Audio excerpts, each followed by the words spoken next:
Welcome back from the break. I hope you enjoyed our first homegrown segment about Boson X, like a game about particle acceleration loosely. Looks really difficult in the end. It gets really difficult, and even when you win, it just ramps up the difficulty until you die. So there you can't win? Yeah, there's no winning.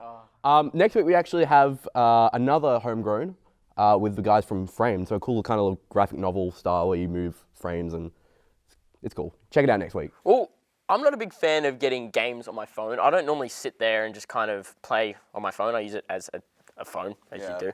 But this will probably be one of the only games I'll actually get. It looks really good. Cool.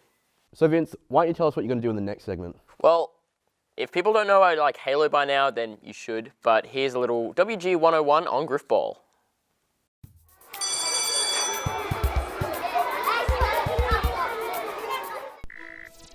It's funny to think that a game type for Halo 3, Halo Reach, and Halo 4 could be created just by using one's name with the word ball after it.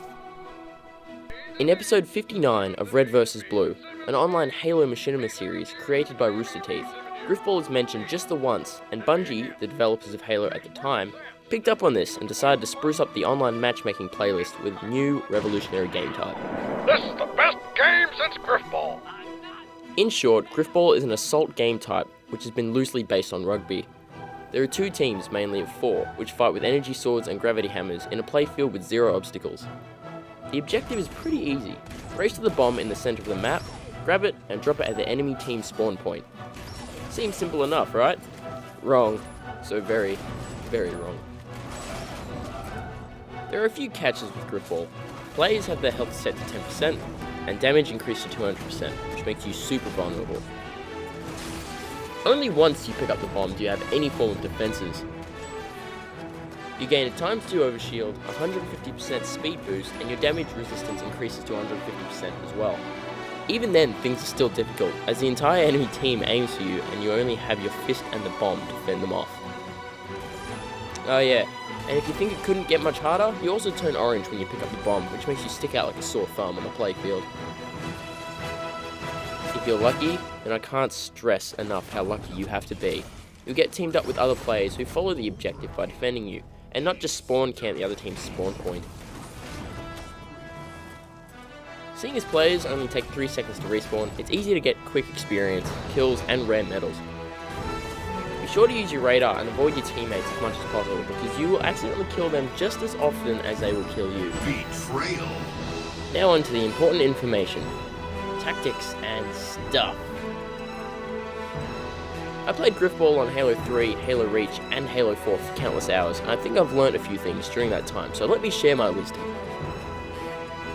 First thing you'll need to do each match, seeing as Australia doesn't always get the best of connections, is find what I like to call the distance. This is something that unfortunately changes each game. What it is the rough distance between you and the enemy player where you can swing and get them instead of them getting you. It normally takes a few deaths before you get used to it. When you've got the gravity hammer in your hand, it's always party time. When someone comes close to you and goes to take a swing, simply step back until they've hit the ground, then step forward and take a swing. It's surprising how many people keep running forward after they swing, as they're so confident that they've killed the other player. Don't wait for your crosshair to turn red. The gravity hammer's hit is a lot further than it seems.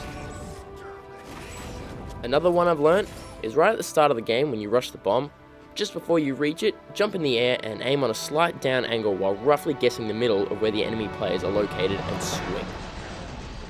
You'll either kill them or they'll simply boost you up into the air. Jumping and swinging with the gravity hammer is also a very good tactic. Seeing as the hammer is swung down every time you pull the trigger, why not make sure that the enemy is underneath you, right? There is another way you can use the hammer other than for killing.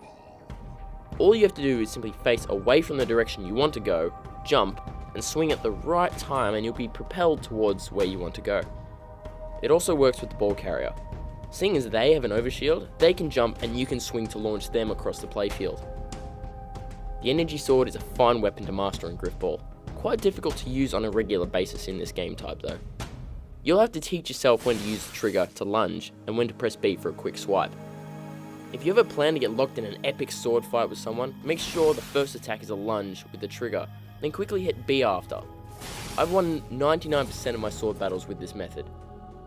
The main reason you'll need to pull out an energy sword in Griffball is to take out the enemy ball carrier with a single hit. But keep an eye out, because as you're fixated on the orange guy, the other team members are looking to beat your head in. If you manage to kill an opponent who's in mid-lunge with a sword, you'll get a rare medal called a Bull True. Double kill. Bull True. The bomb is an exceptionally good melee weapon in Griffball, seeing as no one has any shields and technically no health either besides the ball carrier. If you time it correctly, you can parry any energy sword swing and quickly hit them and then move on. I've done this countless times during games and managed to get 8 kills in a row just by parrying sword swings and then pressing B. Now, these are the basics of how to play Griffball. There are countless other tactics that can be implemented into the way you play, but this should get you started. In time, you'll form your own ways to do things and get good at it, but only with persistence, motivation, and Xbox Live Gold. Happy rage quitting. Next week on Worldwide Gaming.